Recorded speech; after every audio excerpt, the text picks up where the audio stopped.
Donc sans plus tarder, on va commencer cette troisième table ronde qui s'intitule « Quel type d'engagement de l'individu aux institutions ?» On a beaucoup parlé ce matin, je vais être très bref puisqu'on a déjà dit beaucoup de choses et puis en plus je commence à être un peu en hypoglycémie. J'ai mangé une clémentine mais j'en ai pas mangé 5 donc ça suffit pas à remplacer le verre de coca. Et donc, non, mais je vais quand même introduire très rapidement la table ronde et en particulier les personnes qui sont là. Merci, c'est gentil. En tout cas, on a beaucoup questionné déjà cette problématique de l'engagement, du militantisme, de la neutralité. Donc, on va encore parler de tout ça aujourd'hui. Et on a insisté sur de l'individu aux institutions, parce que évidemment, on parle souvent des artistes engagés, des chercheurs et des chercheuses engagés, et de leur neutralité ou pas. Mais on parle assez rarement des institutions, et finalement, est-ce que les institutions sont neutres? Est-ce que la neutralité est une forme d'engagement? C'est aussi un petit peu ce qui a été discuté ce matin. Donc voilà, pour nous parler de tout ça cet après-midi, on a le plaisir d'accueillir Sylvestre Huette. Sylvestre est journaliste, beaucoup d'entre vous sans doute le connaissent. Il est notamment auteur du blog Science 2 sur lemonde.fr. Nous avons Anne Canto, qui est directrice de recherche INRIA, cryptographe ou informaticienne, on peut dire les deux. Également membre de l'Académie des sciences depuis peu de temps. Donc voilà notre troisième membre. Nous avons Laurence Huck, qui est directrice de recherche INRAE, toxicologue, et qui est entre Paris et Rennes, on va dire. Et puis, la surprise du jour, n'est-ce pas ? Marine Fleury, comme on vous l'a dit tout à l'heure, n'était pas disponible aujourd'hui. Donc Marine Fleury est maître de conf à l'université Picardie-Jules Verne, spécialiste de droit public et en particulier elle est constitutionnaliste. Mais malheureusement, elle aussi a été atteinte du virus de la grippe.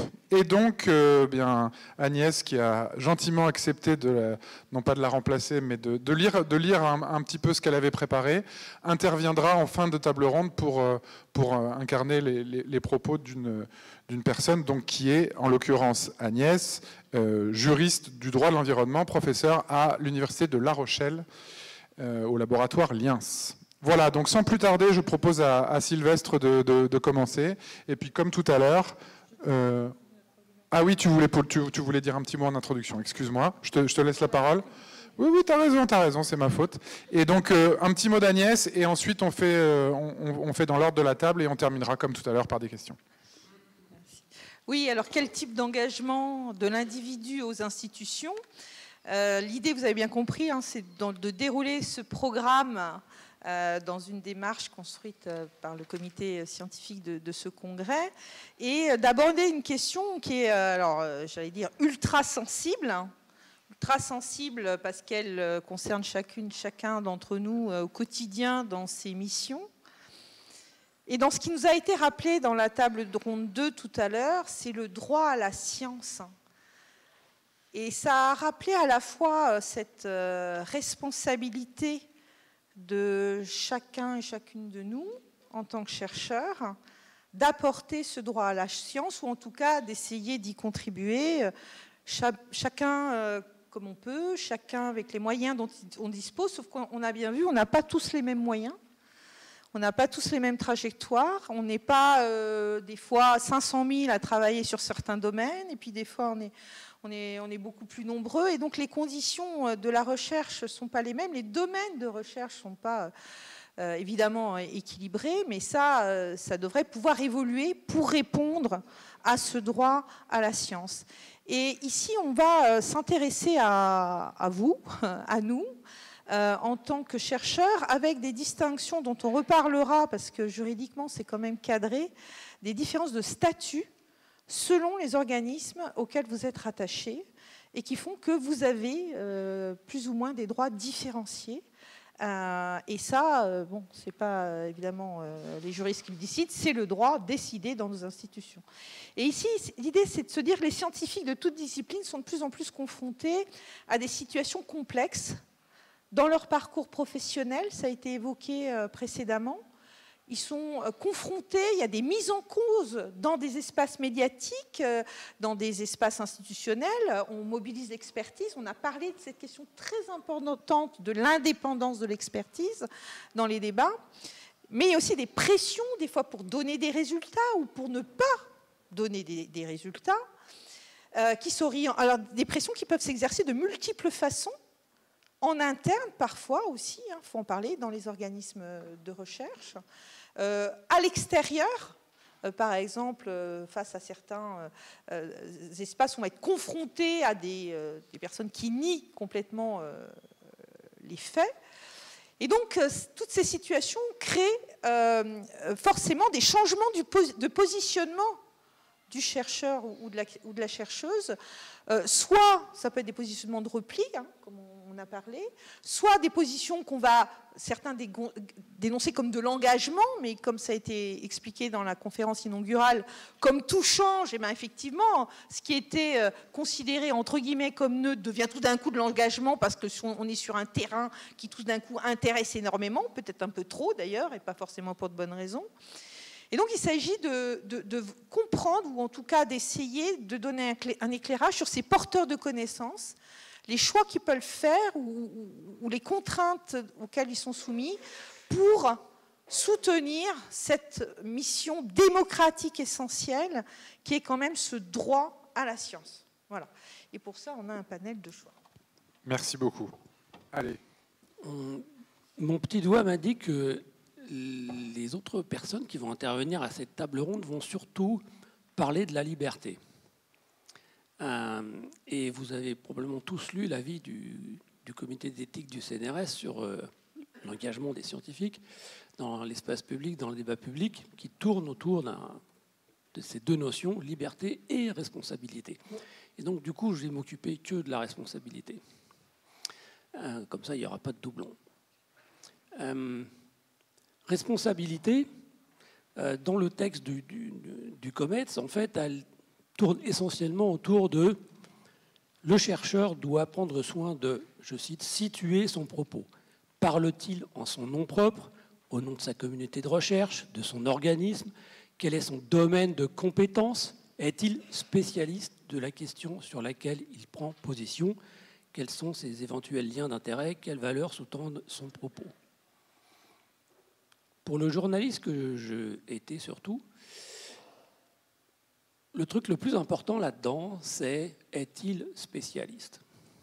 Parce que finalement, qu'il y a un biologiste, un physicien, un géoscientifique ou quelqu'un, un sociologue ou n'importe quoi, se mettent à militer et à avoir un engagement public sur une cause à laquelle il n'est pas spécifiquement rattaché par son activité professionnelle précise, on s'en fout un peu que ce soit un scientifique.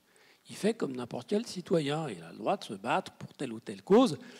Sa parole ne doit pas avoir plus de poids que celle d'un autre citoyen du fait qu'il serait un scientifique. Si vous êtes juriste et que vous commencez à parler de la physique du climat, j'en ai un peu rien à foutre que vous soyez bac plus 46 en droit. En revanche, si vous me parlez du droit du climat, là, je vais être beaucoup plus attentif.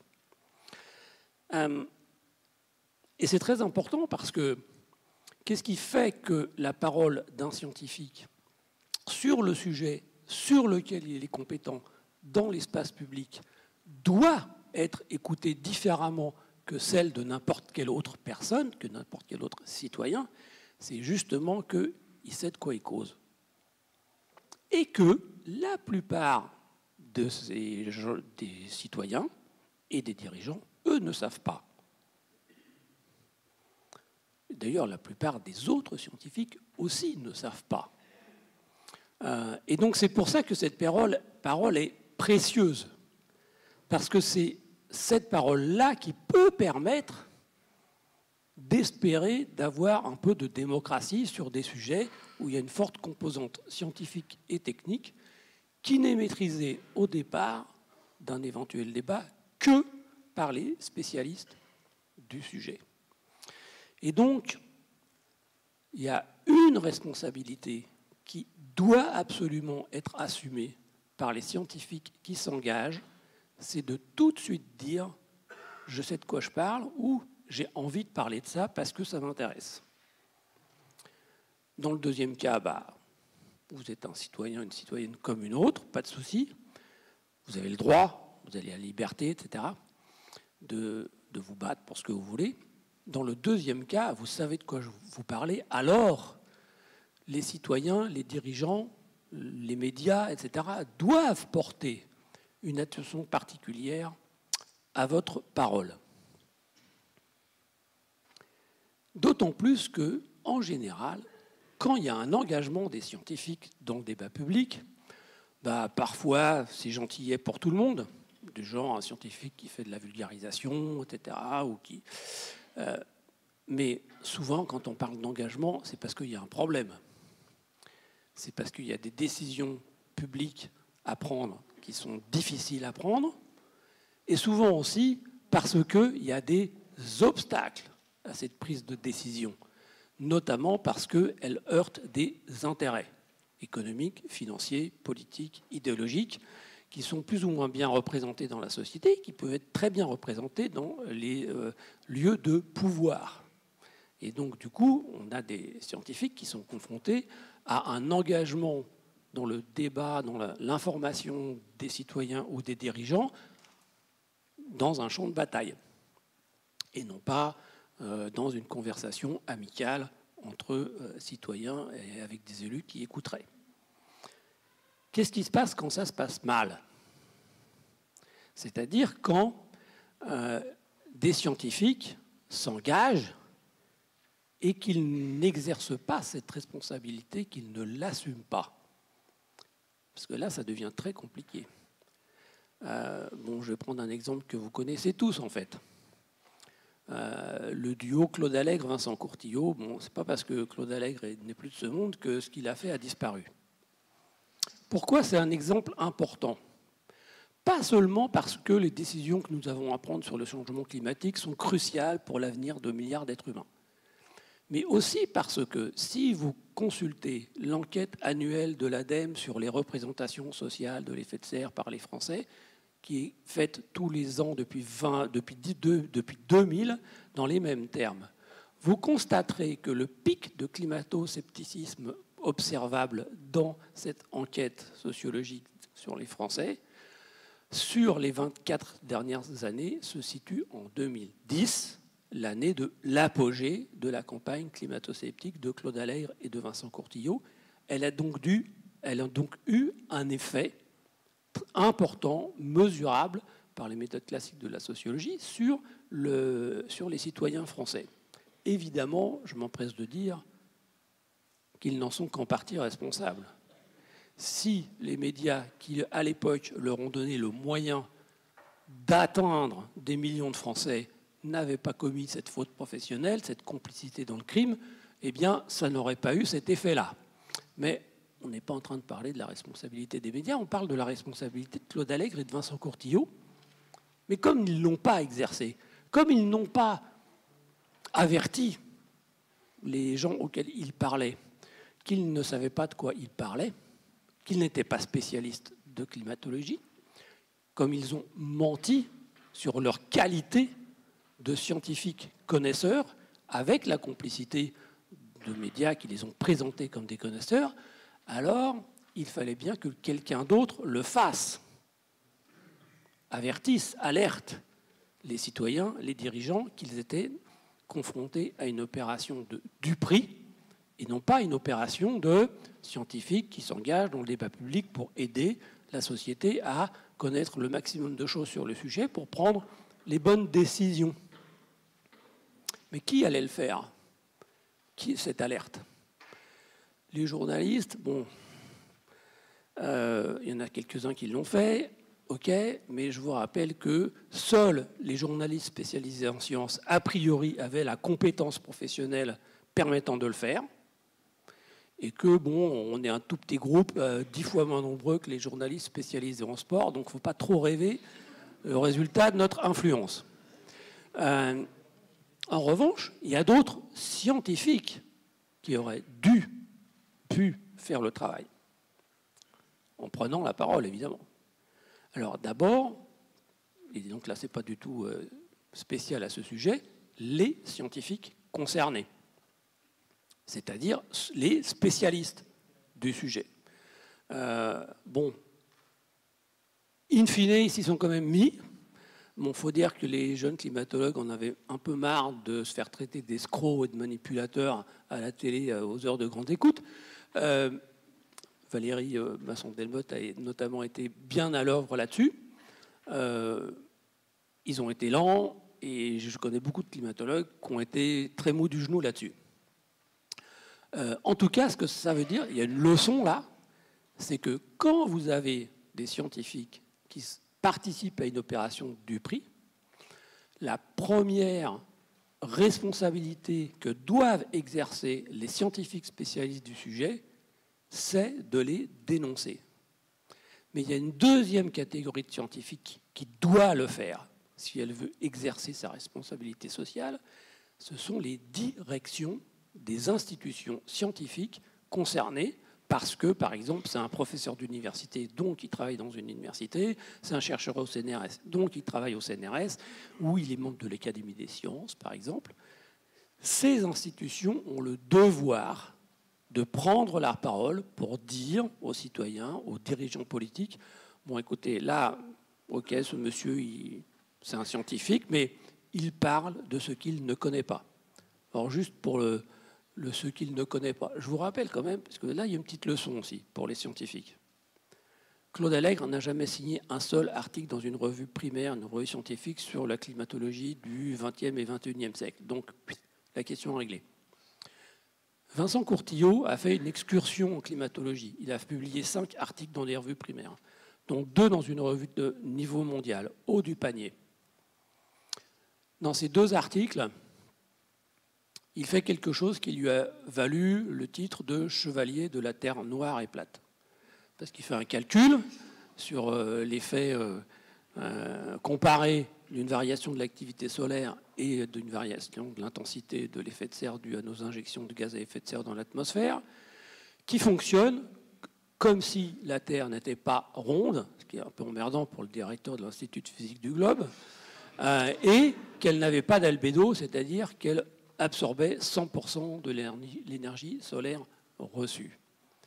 Autrement dit, un article scientifique dont la réfutation de la conclusion, à savoir c'est le Soleil qui réchauffe la Terre et pas nos injections de gaz à effet de serre, est du niveau de je prends un manuel de première année d'université, je fais l'exercice sur ça et je constate que c'est faux.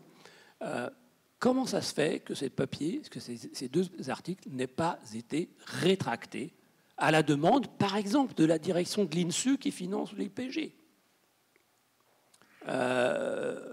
ou à la demande d'autres scientifiques spécialistes du sujet? C'est quand même, ça aurait aidé, par exemple, les journalistes qui écrivent sur le sujet.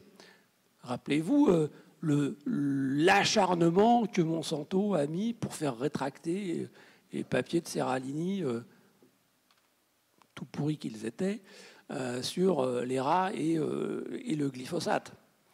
Donc c'est quand même assez extraordinaire que dans la crise de 2018 en biologie en France, avec ces papiers qui enjolivaient des présentations d'expériences, mais dont les conclusions scientifiques n'étaient pas invalidées, on les a rétractés. Mon Raoult en est à 30 rétractations, parce qu'il n'a pas respecté les trucs éthiques sur des expériences, etc. Là, on est carrément dans un papier qui est réfuté simplement en ouvrant un manuel de première année, et il est toujours là. Et ben, ça, c'est le genre d'action que la communauté scientifique et que les dirigeants des institutions doivent faire pour aider la société à distinguer qui est spécialiste de quoi. Petite remarque, ça serait aussi un peu le boulot des sociologues des sciences, parce que c'est leur boulot de savoir qui est spécialiste de quoi en sciences, pour aider la société, les dirigeants, les citoyens, les médias, à pouvoir dire aux citoyens, aux dirigeants, bon, alors là, ce scientifique, ce groupe de scientifiques, on doit faire très attention à ce qu'ils disent, parce qu'ils savent de quoi ils parlent. En revanche, ceux-là, c'est pas la peine de s'en occuper parce que ce sont des gens qui ne sont pas spécialistes du sujet, ou alors parce qu'on peut ne pas être spécialiste et être capable de porter la parole des spécialistes, c'est-à-dire de diffuser un savoir qu'on n'a pas produit, mais qu'on a assimilés et qu'on met au service de la société, des dirigeants, des journalistes, des médias, de l'enseignement, par une capacité de transmission, mais en précisant toujours, et ça c'est pas moi qui l'ai inventé, en gros, mais voilà, j'ai l'imprimatur de la communauté scientifique concernée pour vous dire que voilà ce qu'elle sait. D'ailleurs, ce qu'elle sait, ça peut être aussi, on ne sait pas. Et je vais juste me contenter de ça, je vais m'arrêter là, mais c'est vraiment décisif parce que c'est ce sur quoi on attend les scientifiques.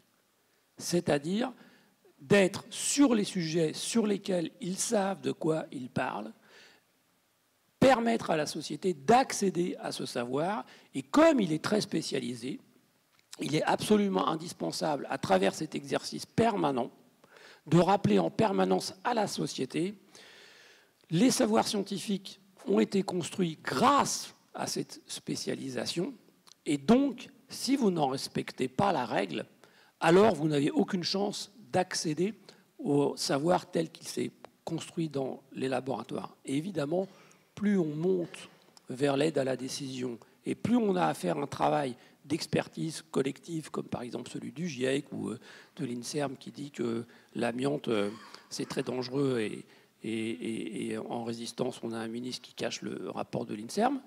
Bon, vous vous rappelez de qui c'était. Ça, c'est une condition sine qua non d'une bonne utilisation du savoir scientifique au service de la conversation citoyenne et de la décision politique. Et chaque fois que ça se passe mal, qu'on a des scientifiques qui ne respectent pas les règles, alors il revient aux scientifiques concernés et aux dirigeants des institutions scientifiques de faire le ménage. Merci beaucoup. On y reviendra sans doute dans les questions, mais on pourra discuter du rôle de l'Académie des sciences qui avait sur commande fait un rapport quand même qui avait un petit peu corrigé le tir. Anne, donc je l'ai dit, Anne Canto est cryptographe. Peut-être que tu vas pouvoir nous parler justement du rôle des chercheurs qui peuvent, disons, lever un certain nombre de difficultés quand il y a des choses qui ne vont pas ou des choses qui ne fonctionnent pas, ou au contraire juste simplement expliquer ce qui se passe de façon tout à fait transparente. Peut-être que tu nous parleras de Tous Anti-Covid et d'une action, disons, collective qui a été faite au sein de l'Institut, ou peut-être que tu nous parleras de toute autre chose, mais en tout cas, la parole est à toi. Merci beaucoup pour votre invitation. Et effectivement, j'ai compris que j'avais été invitée pour deux raisons. Mon statut de cryptographe, et puis le fait que pendant 4 ans, j'ai exercé la fonction de présidente de la commission d'évaluation à l'INRIA, qui est l'équivalent du comité national au CNRS, par exemple. Et donc, je vais endosser ces deux casquettes successivement. D'abord, puisqu'on parle de individuel versus institutionnel, d'abord, mon expérience personnelle de cryptographe. Donc la cryptographie, c'est une partie de la sécurité informatique. Et donc l'essentiel de mon travail, ça consiste à évaluer la sécurité des systèmes qu'on utilise pour protéger la confidentialité de nos échanges et de nos données. Donc savoir si quand vous communiquez avec votre téléphone, avec le Wi-Fi, quelqu'un peut intercepter votre communication et savoir accéder à son contenu. Donc notre travail, cette science, c'est essentiellement une science qu'on appelle adversariale, c'est-à-dire qu'on se met à la place d'un attaquant. À chaque fois qu'on veut évaluer la sécurité d'un système, eh bien on essaie de l'attaquer et puis on regarde si c'est facile ou si c'est pas facile. Alors, dans le cas général, on l'égratigne. Autrement dit, qu'est-ce qu'on fait en pratique? On publie un article de recherche, on dit voilà la meilleure attaque à laquelle on a réussi à penser sur le système, et puis on est très très loin d'atteindre quelque chose qui est faisable. Et donc tout ça se joue sur du temps long. Alors quand on commence à l'égratigner un peu trop, on dit va falloir changer nos standards. Et ça prend 10 ans, 20 ans, c'est ça l'ordre de grandeur. Et puis, bien sûr, il arrive qu'on fasse plus que l'égratigner. C'est pas ça la norme, mais ça arrive. Et là, on a un protocole, une déontologie dans la manière dont on révèle les vulnérabilités qu'on a trouvées. Bien sûr, on ne balance pas un article comme ça en disant, ben voilà, on arrive à casser, à écouter toutes les communications téléphoniques. Donc, qu'est-ce que ça veut dire? Ça veut dire qu'on prévient les gens qui sont impliqués, les fabricants de logiciels, les fabricants de téléphones, si on parle des téléphones, les organismes de standardisation, et puis on attend qu'ils réparent. Et ensuite, seulement, eh bien, on publie, tout ça est documenté, etc. Il y a des dictionnaires qui répertorient les attaques. Donc tout ça se passe extrêmement bien, sauf si, bien sûr, un des protagonistes du protocole ne respecte pas la règle du jeu. Et donc c'est un protocole qui est évidemment très peu robuste. Si quelqu'un ne suit pas la règle, ça ne marche pas. Et donc j'ai été confrontée à 2 expériences de ce style-là dans les années récentes. La première, c'est un petit peu... je vais lui dire presque un hasard, hein. Je me suis retrouvée avec pas mal de collègues dans une réunion qui a été organisée à l'INRIA, donc dans mon institut de recherche, où on venait nous présenter le projet de ce qui est devenu le Health Data Hub. Donc c'est cet entrepôt de données qui contient toutes les données de l'assurance maladie des Français. Et donc étaient particulièrement intéressés mes collègues qui travaillent sur toutes les thématiques liées à la santé numérique, qui se servaient de ces données, pour qui ces données étaient extrêmement précieuses pour faire des statistiques, etc. Et puis on était un petit nombre d'informaticiens intéressés par la sécurité, et nous on venait voir, on est écoutés pour savoir comment les données étaient protégées. Et donc on s'est mis à poser quelques questions, et puis on a été un peu effarés par les réponses. Et donc en sortant de la réunion, on est allé voir notre direction scientifique qui avait participé à la réunion en disant il nous semble qu'il y a un problème, on va creuser un peu, mais qu'est-ce qu'on fait? Et le directeur scientifique nous a dit écoutez, regroupez-vous, mettez-vous ensemble et puis écrivez-moi une note. Ce que nous avons fait. Donc on lui a transmis une note en disant voilà, il nous semble qu'il y a des problèmes ici et là, des problèmes techniques. Et puis au bout de 3 semaines, on a reçu un mail en nous disant merci pour votre note, je vous demande de ne pas en parler. Et ça s'est arrêté là. Nous n'en avons pas parlé. En tout cas, je n'ai pas connaissance de qui que ce soit dans ce groupe qui en ait parlé. Et puis ensuite, 1 an ou 2 plus tard, donc c'est l'histoire du Health Data Hub, ça s'est déroulé en 2018. Depuis, vous avez peut-être suivi, ça a agité un petit peu la classe politique quelques années après, quand des parlementaires se sont rendus compte que ces données elles étaient hébergées aux États-Unis, etc. Bon, bref, moi j'ai arrêté de m'occuper de cette histoire. Et donc, 2 ans après, eh bien, nous avons eu la pandémie du Covid. Et là, j'ai découvert, en même temps que tous mes collègues de toutes les équipes de cryptographie à l'INRIA, un jour, arrivé sur le site web de l'INRIA, un document technique proposant, donc document technique signé INRIA, et proposant un protocole pour faire du traçage de contacts. Vous vous souvenez ce qu'on faisait avec notre téléphone? On utilisait le Bluetooth, puis le téléphone, il enregistrait à côté de qui vous avez été, puis comme ça, si vous avez le Covid, pouf, pouf, tous vos contacts sont avertis que vous avez eu le Covid. Donc, document technique signé INRIA, que nous découvrions, et puis accompagné d'un éditorial, d'un texte signé de notre PDG, qui disait c'est formidable, INRIA propose un protocole de traçage de contacts et ce protocole est complètement anonyme.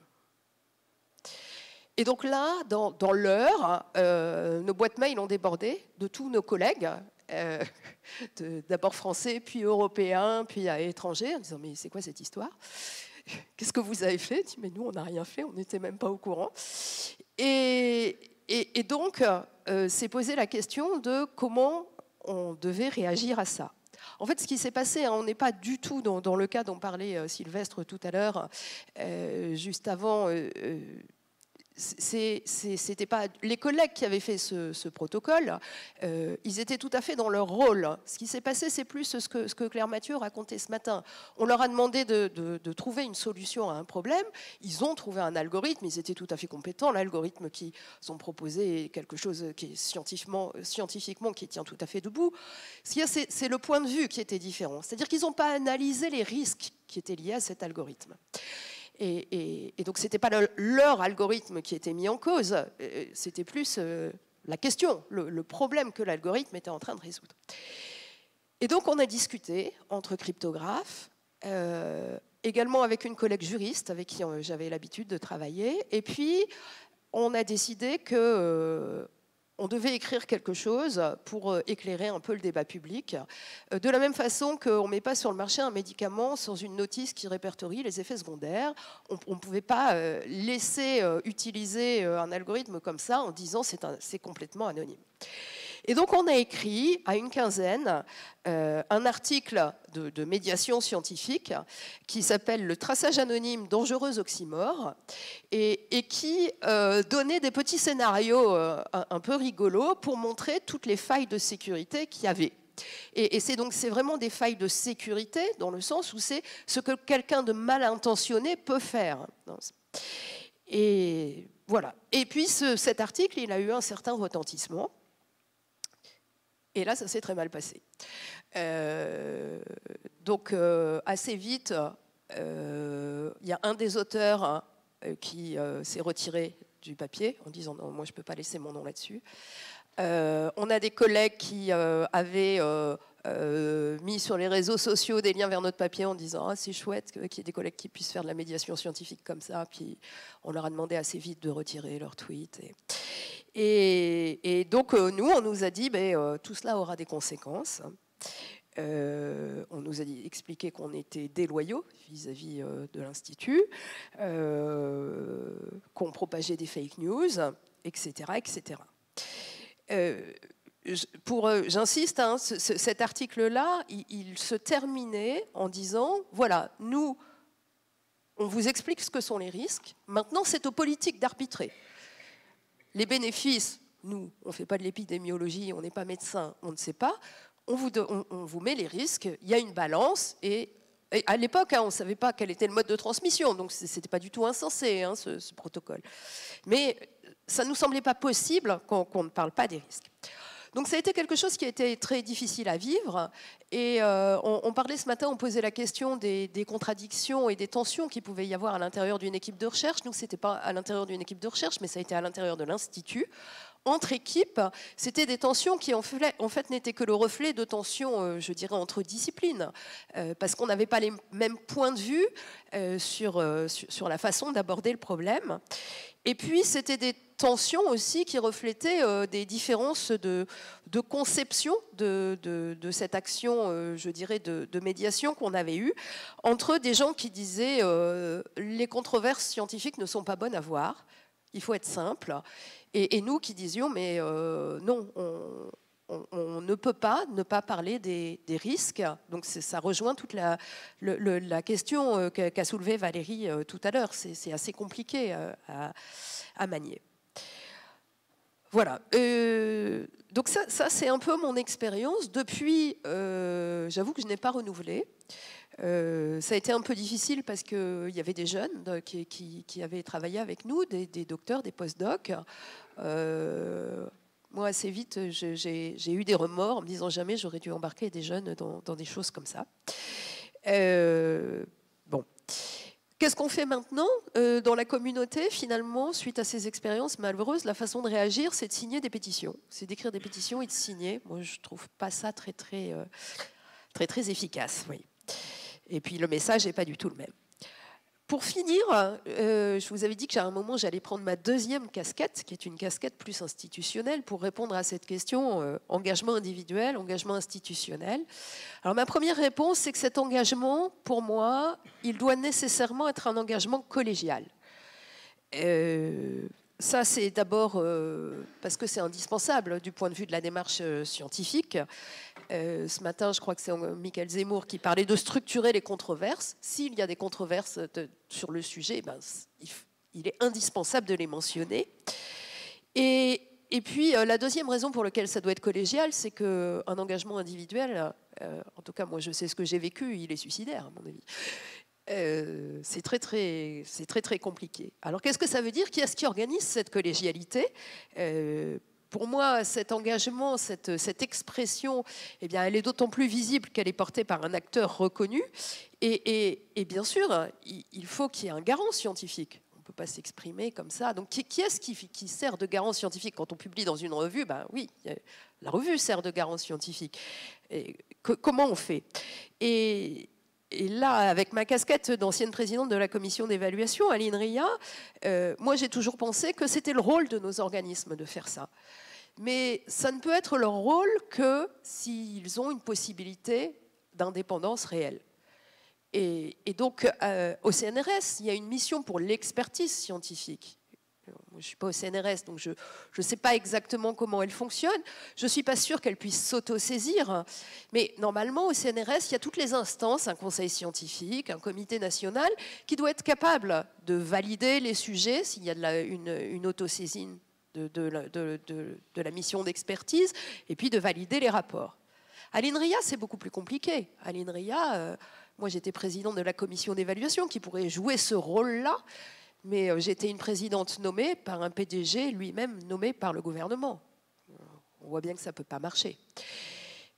Donc, concrètement, la solution à laquelle nous sommes en train de réfléchir dans la communauté, et on avait commencé à y réfléchir avant que vous ne m'invitiez, eh bien, c'est d'essayer de créer une société savante en sécurité informatique, qui est le périmètre scientifique disciplinaire de notre GDR, pour pouvoir porter ce genre d'expression collégiale. On n'a pas trouvé mieux pour l'instant. Mais il me semble, et je vais terminer avec ça, qu'il y a une vraie question d'impact de notre organisation, de nos structures, de nos statuts, sur notre expression, sur notre science, sur notre liberté. Et on voit bien que les changements statutaires qui peut-être ont l'air anecdotiques, nos universités qui se transforment en grands établissements, etc., eh bien, quand on est en train de réfléchir à ce genre de problématiques, ce n'est pas du tout anodin. Et ça a un vrai impact. Et la différence entre le comité national au CNRS, les sections où le président est élu, et ce qu'on a à l'INRIA, où le président est nommé, eh bien, ça a un véritable impact sur l'indépendance de l'expertise scientifique et de l'expression qu'on peut avoir.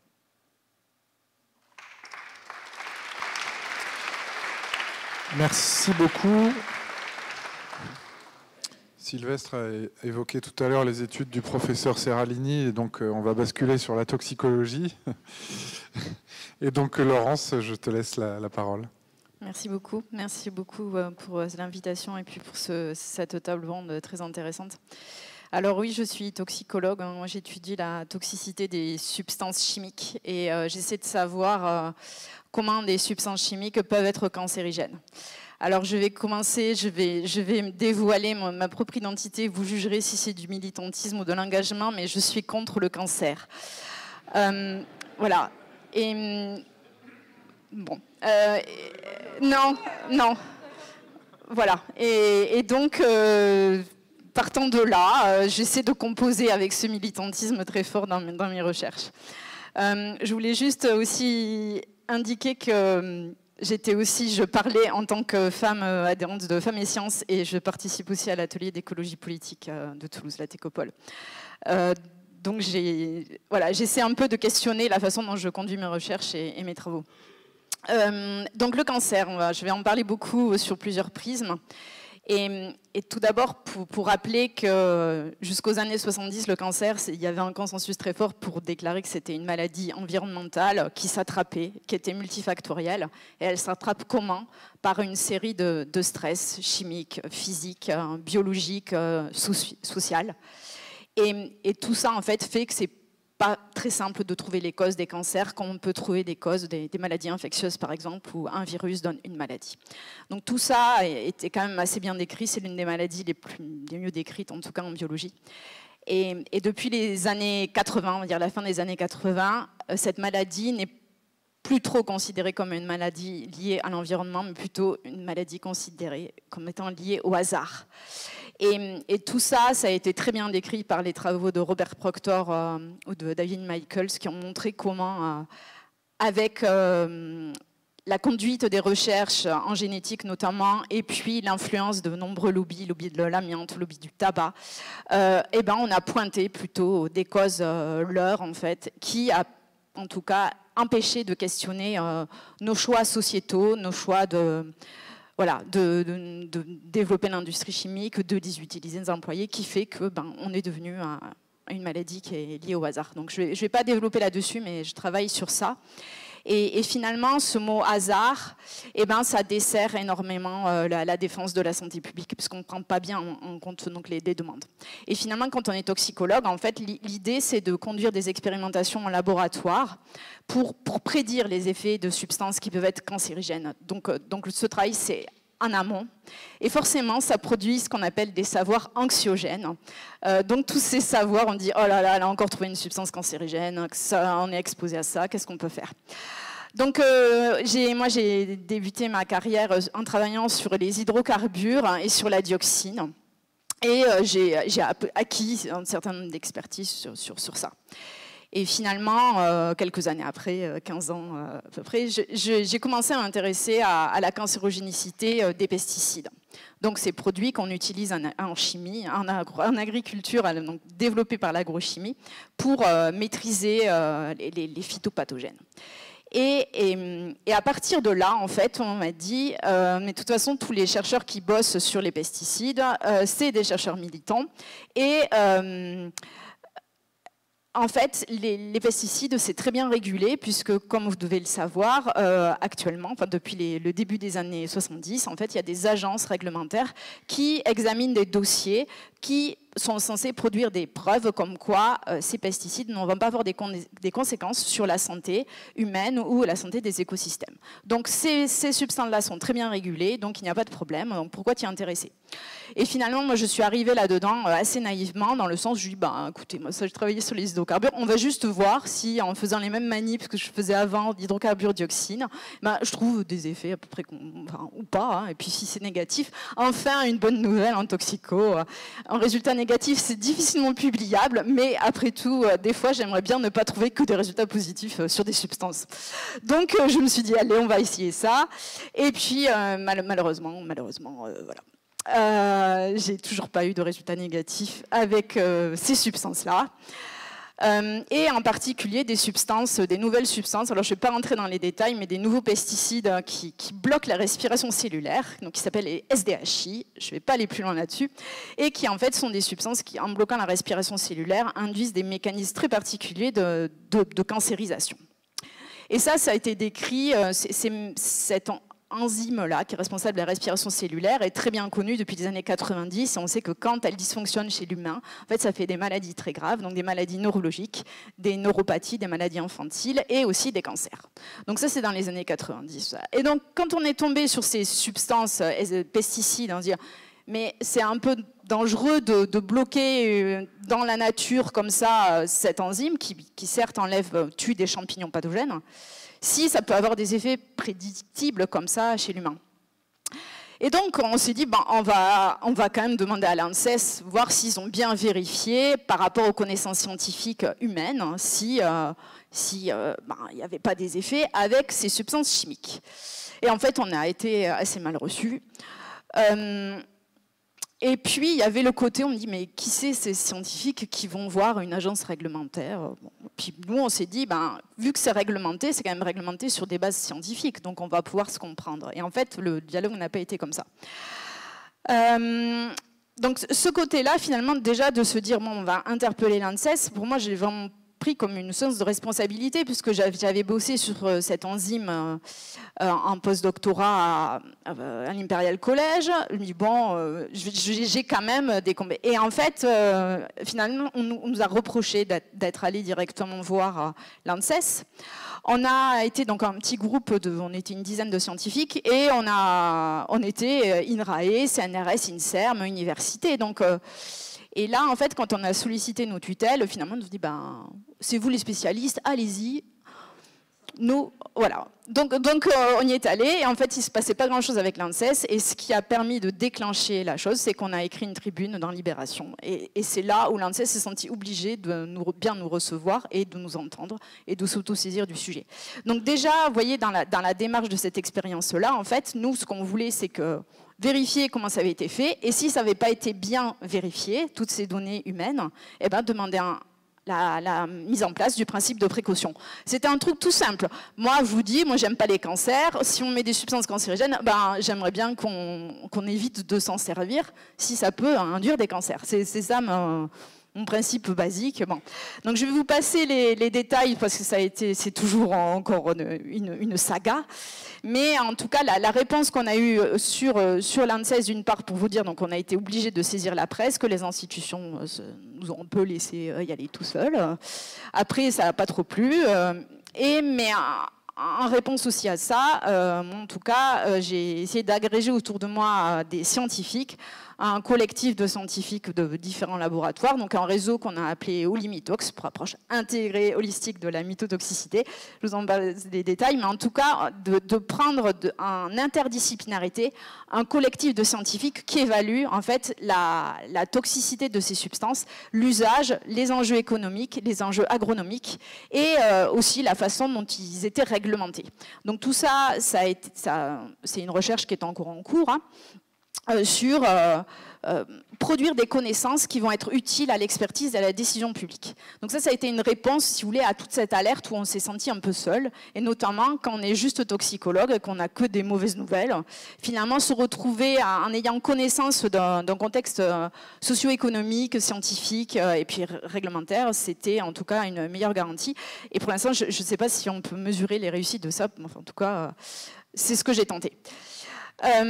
Ensuite, le deuxième point que je voulais aborder, c'est que justement par rapport à l'ANSES, il y a eu une saisine qui a été faite, où il y a eu un appel à recrutement d'experts externes pour examiner les fameux dossiers réglementaires pour voir si, au prisme des connaissances scientifiques que l'on avait, s'il y avait eu des lacunes et qu'on avait laissé passer des points. Et là, donc c'était une expertise qui a duré pendant 3 ans. Au début, elle était prévue sur 1 an. Et en fait, vu le travail qui était fait, j'ai dit, mais comment vous voulez qu'on fasse ça en 3 ans? Dit, mais si, vous allez bien. Regardez, de toute façon, il n'y a pas de problème. On ne peut pas changer les normes. Donc, vous allez constater que de toute façon, on ne peut pas faire mieux. Et donc, en fait, on a déjà dû faire pression pour augmenter la durée de l'expertise pour pouvoir faire un travail correct. Mais en fait, ça ne s'est vraiment pas très bien passé. Donc tout ça est rendu public. Il y a une expertise sur les SDHI qui a été publiée en décembre 2023 où vous verrez, il y a 7 avis divergents où il y a plusieurs défaillances qui ont été relevées. Donc j'en ai écrit pas mal pour ne pas démissionner parce que ça a été vraiment très difficile. Je vais juste raconter une anecdote pour que vous voyez bien le niveau, parce qu'on parle beaucoup de science, dans la société savante, on a l'impression que voilà, c'est la science qui nous guide, tout se passe, la liberté d'expression, tout ça, et c'est la connaissance qui nous guide. Je vais vous expliquer un petit peu ce qui se passe. Donc, il y a juste un événement, moi, qui m'a marqué, c'est que dans les expériences conduites fournies par les industriels, ils doivent montrer que le pesticide n'affecte pas le développement des fœtus. Donc, si on expose en l'occurrence des lapines gestantes, eh bien les bébés lapinaux, ils n'ont pas de problème. Donc je parle comme ça et vous allez comprendre pourquoi. Donc il y a eu pour certains pesticides, certaines formulations, des problèmes. Les lapins naissaient sans rétine. Donc certes, il y en avait 1 sur 10, des fois 5 sur 30. Bon, Laurence, ça va. Donc je dis bon. Mais ce qui se passe, c'est qu'il y avait une très jolie publication dans un article à fort impact qui décrit que quand on bloque cette fameuse enzyme de la respiration cellulaire, en fait, il y a des petites cellules de la rétine en fait, qui ne peuvent pas se développer. Elles meurent parce qu'il leur faut cette enzyme. Donc, si elle ne marche pas. Donc, moi, je dis, en fait, c'est peut-être parce que le SDHI bloque la succinate déshydrogénase et que du coup, en fait, la rétine, elle ne se développe pas. Donc, pour moi, c'est un effet délétère. Donc, pour moi, c'est à prendre en compte. Et en fait, la réponse que j'ai eue, c'est si maintenant on commence à s'apitoyer sur des petits lapins qui n'ont pas des yeux, c'est quand même pas... c'est pas comme ça qu'on établit les normes. Donc, on m'a dit, c'est pas la sensiblerie qui va nous guider à établir les normes réglementaires. Et ensuite, ben voilà, donc ces comportements fortement sexistes et misogynes étaient aussi associés à des comportements racistes. Et je vais fort parce que j'avais aussi des collègues femmes qui étaient d'origine maghrébine et qu'on appelait des fois Latifa, des fois Fatima, Farida. Oh, bon, pardon, je me suis trompée. Donc vous voyez, ce genre de comportement-là était vraiment... de vigueur, malheureusement, dans ce genre de comité. Et tout ça dans le but de décrédibiliser toutes les connaissances scientifiques que l'on a menées. Et donc, je vous dis ça parce que, voilà, on est un peu là, les sociétés savantes. En fait, dans les comités d'experts, soi-disant scientifiques, c'est ce genre d'attaque qu'on a aussi. Et voilà, c'est une réalité et je tenais à vous le rappeler. Et donc pendant ce temps, donc, toute cette violence qu'on se prend quand on essaie de mettre la science et qu'on s'assoit dessus par différents procédés, hein, misogynie, sexisme, dénigrement ou racisme, et bien pendant ce temps, eh bien, il y a des territoires en France où on a ce qu'on appelle des épidémies de cancer, c'est-à-dire des endroits où tout à coup, sur des périodes très courtes, eh bien, il va y avoir des villages qui sont touchés par un certain nombre de cancers, notamment chez les enfants. Et donc là, je ne vais pas pouvoir développer très longtemps, mais juste pour dire que de plus en plus, j'ai été sollicitée pour dire, mais en fait, il se passe des choses. Et donc maintenant, je suis présidente d'un institut citoyen de recherche et de prévention en santé environnementale. C'est un laboratoire qui est situé dans le territoire de Pays de Ré, donc au sud de Nantes. C'est le cluster de cancer pédiatrique de Sainte-Pazanne, où en fait les pouvoirs publics ne viennent pas pour enquêter sur ces fameux cas de cancer qui surviennent sur période courte, petit périmètre, où Santé publique France arrive et dit, écoutez, 10% des cas de cancer en pédiatrique, c'est génétique, le 90%, eh ben, on ne sait pas. C'est encore ce fameux hasard, on ne sait pas. Et ils arrivent, ils mènent 2-3 questionnaires, 2-3 mesures, et disent, ben, en fait, il n'y a aucun facteur commun, et du coup, il n'y a plus de problème, et même, il n'y a plus de cluster quand on refait les statistiques. Donc, la réponse que là, moi, j'ai eue, c'est de dire, bon, ben, on essaye de formuler les questions de recherche avec le territoire touché, donc c'est des sens citoyennes, et sur cette base-là, on met en place des protocoles scientifiques pour répondre à des besoins locaux. Donc ça, c'est une autre façon, c'est une autre forme d'engagement, mais en tout cas, je tenais à l'aborder parce que quand vous voyez la protection collective, c'est-à-dire ne pas autoriser des substances cancérigènes quand on bute voilà, à l'ANSES ou même au-dessus à l'EFSA au niveau européen, on peut essayer au niveau local de faire des choses. Et en tout cas, pour moi, c'est une des autres solutions d'être à peu près satisfaite de mon travail. Donc, je vais terminer, je vais conclure par rapport à ce qu'on parlait ce matin de voilà, qu'est-ce que le chercheur militant engagé. Moi, je m'y retrouve pas trop parce qu'en fait, on est, vous savez, comme on dit au cinéma, il faut distinguer l'artiste, l'homme de l'artiste, tout ça. Moi, et ben finalement, pour le scientifique, c'est un peu pareil. Moi, je suis entière, donc vous pouvez essayer de me couper. Je suis une femme, je suis citoyenne, je suis aussi une fille, je suis une mère. Et moi, clairement, l'engagement que j'ai, quand je vous dis que je suis contre le cancer, ça vient tout simplement, moi, quand j'étais en terminale, je fais un bilan de ce que je voulais faire de mon métier. Et en fait, moi, voilà, sur mes 4 grands-parents, j'en ai perdu 3 qui avaient un cancer. Il n'y en a aucun qui a pu être sauvé par les traitements. Et en fait, dans mon idée, je me dis, moi, je veux arrêter les cancers. Et c'est parti de là.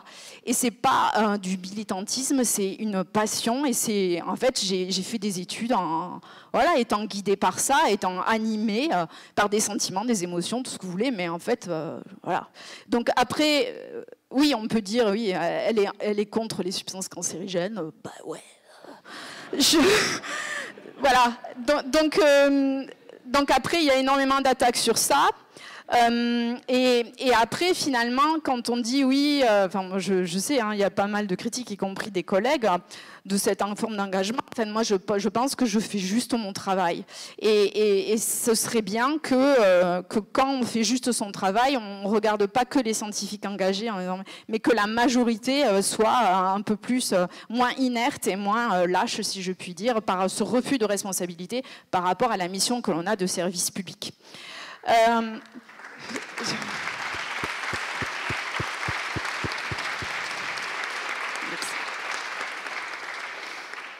Et je voulais dire aussi que le statut que l'on a en France par rapport à la recherche scientifique, c'est qu'on bénéficie quand même des statuts très confortables, que nous sommes libres. Donc on n'a pas non plus à craindre d'assumer des choses comme ça et d'assumer de défendre le bien commun. Et justement, par rapport à ce statut-là, quand on est face maintenant à des mouvements fascisants très très forts, et bien moi j'en appelle vraiment à je ne sais pas si on veut dire engagé, mais aller jusqu'au bout de notre démarche en tant que scientifique et de revendiquer et de défendre sans limite, en tout cas pour ma part, notre droit à jouir d'une santé et d'une vie en bonne santé sans qu'on soit jugé pour cela. Merci. Merci.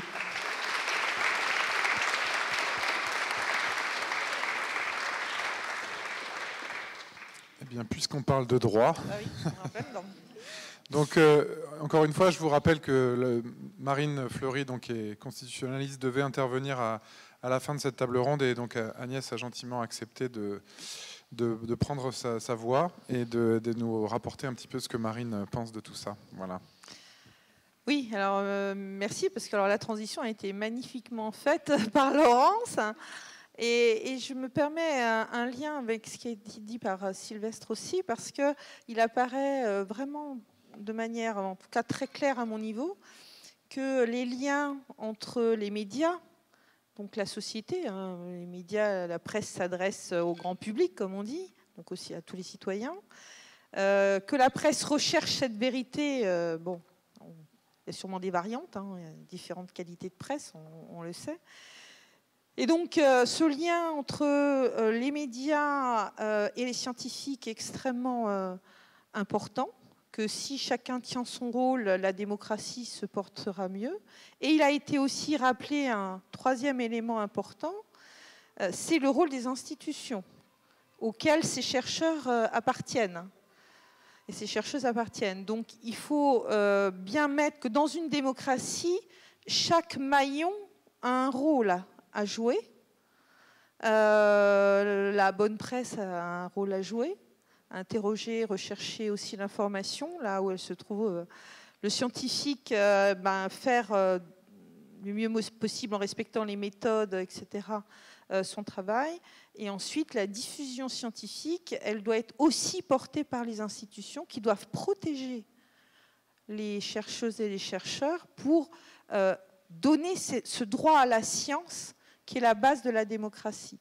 Et donc, si tous ces maillons, mais ça a aussi été bien expliqué par Anne, tous ces maillons fonctionnent, on aura potentiellement, en tout cas, rien n'est parfait, mais une société peut-être plus démocratique. Mais pour ça, il faut que tous ces maillons fonctionnent ensemble, d'où aussi l'intérêt du Collège des sociétés savantes.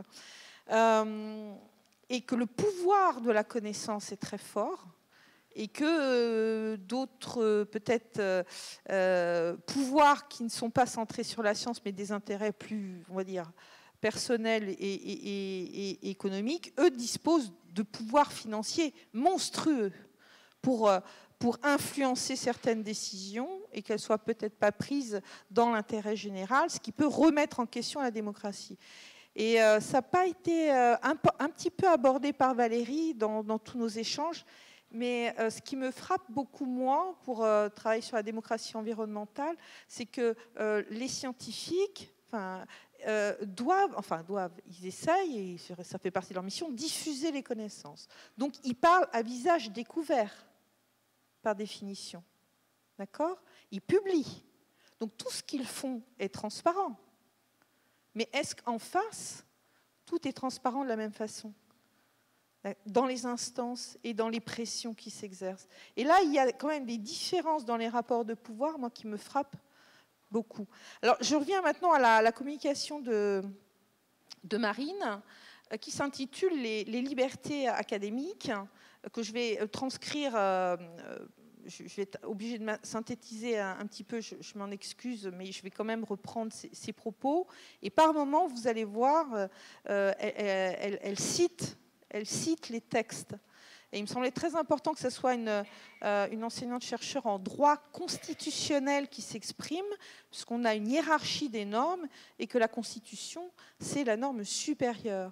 Et qu'on ne peut pas mettre au même niveau un rapport du COMETS que la Constitution. Et donc, il me semble important à un certain moment de rappeler aussi ça. Alors, dans les sociétés démocratiques, donc c'est Marine Fleury qui s'exprime, dans les sociétés démocratiques, les enseignants-chercheurs et les chercheurs doivent pouvoir exercer leurs activités indépendamment de toute pression politique, économique, médiatique. À cette fin, il leur est reconnu un droit particulier, les libertés universitaires ou libertés académiques, qui leur reconnaît notamment un régime protecteur de liberté d'expression distinct de celui dont bénéficient d'autres professions. Ainsi, il est possible d'envisager les libertés académiques comme une déclinaison au bénéfice d'une certaine catégorie d'acteurs, les chercheurs, les universitaires, d'une liberté d'expression renforcée. Ce lien entre liberté d'expression et liberté universitaire laisse entrevoir l'importance de ces garanties. Elles sont énoncées dans les textes fondamentaux relatifs aux droits de l'homme que l'on retrouve dans les constitutions et dans les conventions internationales. Elle est le fondement juridique de la liberté des enseignants-chercheurs et des chercheurs. Et elle cite ici l'article 11 de la Déclaration des droits de l'homme et du citoyen. La libre communication des pensées et des opinions est un des droits les plus précieux de l'homme. Tout citoyen peut donc parler, écrire, imprimer librement, sauf à répondre de l'abus de cette liberté dans les cas déterminés par la loi. Mais en revanche, alors je reparle, c'est de nouveau, on quitte la citation, pas de définition par la loi de ce que recouvrent exactement les libertés académiques ou la liberté universitaire. Donc, le travail des scientifiques du droit a été de préciser le contenu de cette ou de ces libertés, et les libertés académiques se décomposeraient en 3 blocs. D'abord, la liberté de recherche, liberté de choisir ses objets de recherche et de développer ses méthodes de recherche et de publier les résultats de sa recherche. Deuxième bloc, liberté d'enseignement, liberté quant au contenu des enseignements dispensés.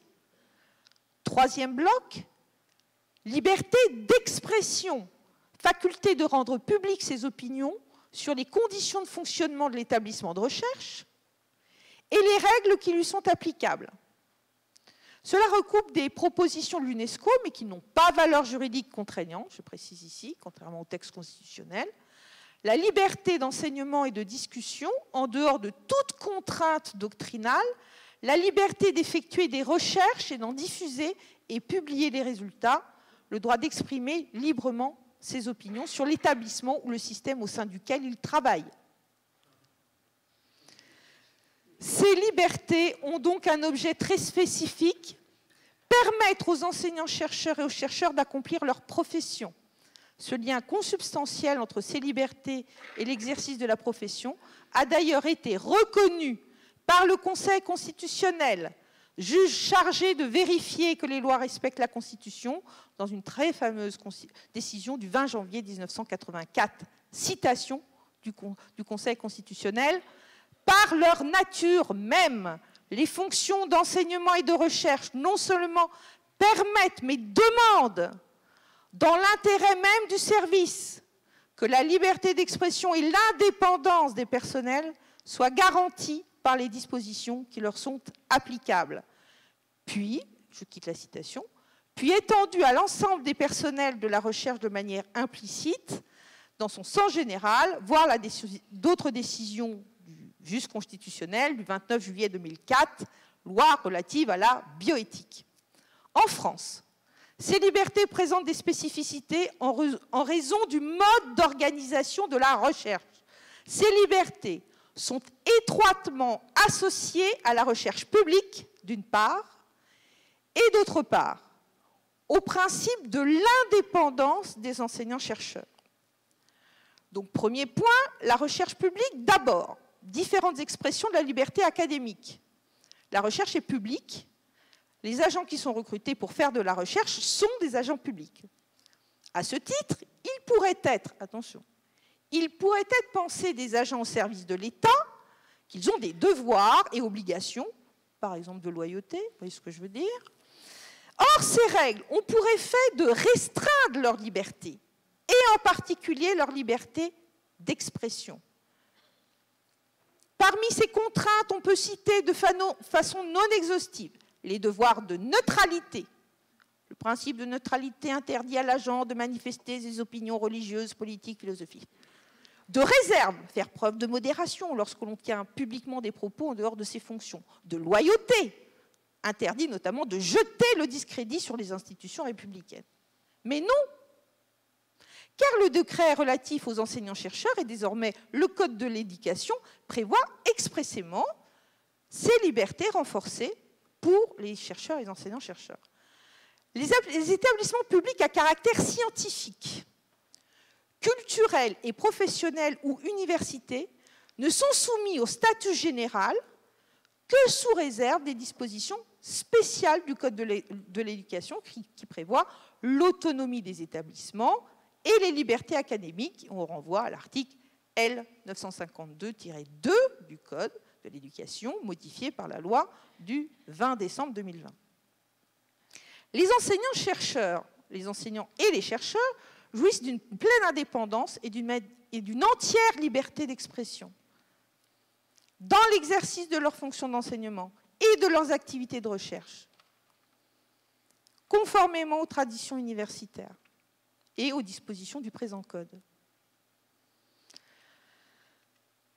Ce sont ces principes les garants de l'indépendance et de l'excellence de l'enseignement supérieur et de la recherche française. Dans le droit positif, alors, dans le Code de la recherche, article L. 1411-3, modifié par la loi de 2020, pour l'accomplissement des missions de la recherche publique, les statuts des personnels de recherche ou les règles régissant leur emploi doivent garantir l'autonomie de leur démarche scientifique. Je répète, garantir l'autonomie de leur démarche scientifique, leur participation à l'évaluation de leurs travaux et la prise en compte dans cette évaluation de l'ensemble de leurs activités contribuant aux missions mentionnées à l'article L. 411-1, ainsi que le droit à la formation permanente. Et donc ces statuts, c'est Marine qui s'exprime ici de nouveau, doivent favoriser la libre circulation des idées et, je me suis permis de souligner ça dans son texte, sans préjudice pour leur carrière.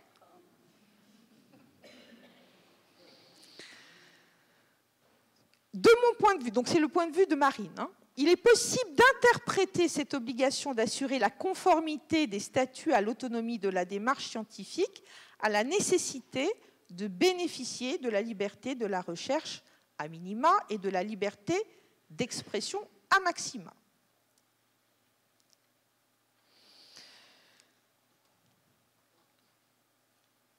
Je suis obligée de passer. Excusez-moi. Alors, cela ne signifie pas qu'il soit possible de tout dire non plus. Principe de tolérance et d'objectivité s'impose aux enseignants-chercheurs et on peut l'inférer aussi aux chercheurs. Cette liberté ne vaut que dans l'intérêt du service. La liberté académique n'a donc d'autre finalité que de permettre l'exécution d'un service public, celui de l'enseignement supérieur, et pour les chercheurs, permet de favoriser l'avancée et la diffusion des connaissances ici de la recherche. En somme, dès lors que les propos, les méthodes employées présentent un intérêt pédagogique dans le cadre de l'enseignement ou un intérêt scientifique dans le cadre des recherches, ils doivent être couverts par la liberté académique. A contrario, si le chercheur ou la chercheuse s'exprime en dehors de ce contexte, il ne peut pas bénéficier de la liberté académique. C'est exactement ce que vous avez dit tout à l'heure. Il ne faut pas surinterpréter cette limite, souligne Marine. Le devoir de réserve n'interdit évidemment pas aux universitaires de donner leur point de vue sur une réforme en cours, même lorsque celle-ci concerne un sujet qui ne relève pas de leur champ de compétences académiques. Cependant, ils doivent respecter une éthique de la responsabilité qui nous a été rappelée tout à l'heure. En revanche, s'il s'agit de communiquer sur le résultat de ces recherches dans l'espace public, pas de difficulté, cela reste protégé par les libertés inhérentes au statut de la recherche. Troisième volet, l'information des citoyens.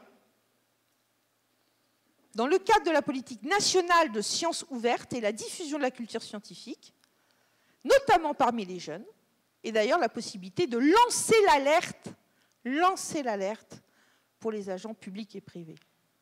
Ça veut dire communiquer de bonne foi et de manière désintéressée une situation illégale ou une menace grave pour l'intérêt général. L'alerte ne doit pas concerner l'agent à un titre individuel et il doit en avoir eu connaissance à l'occasion de l'exercice de sa fonction.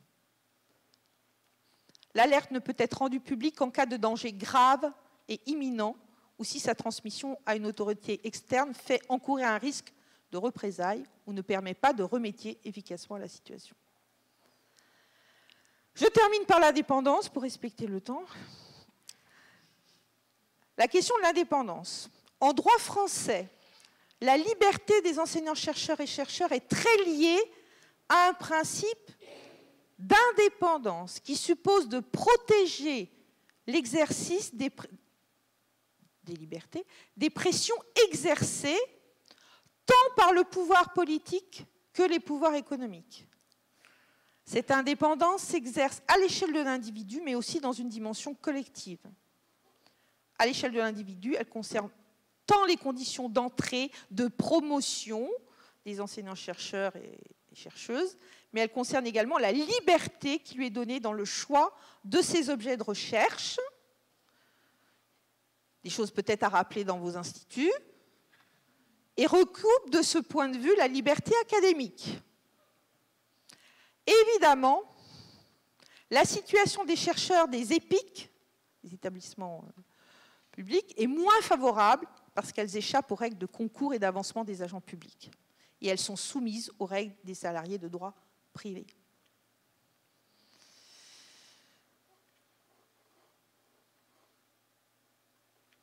Cette autonomie pose question du fait de plusieurs évolutions des organismes de recherche.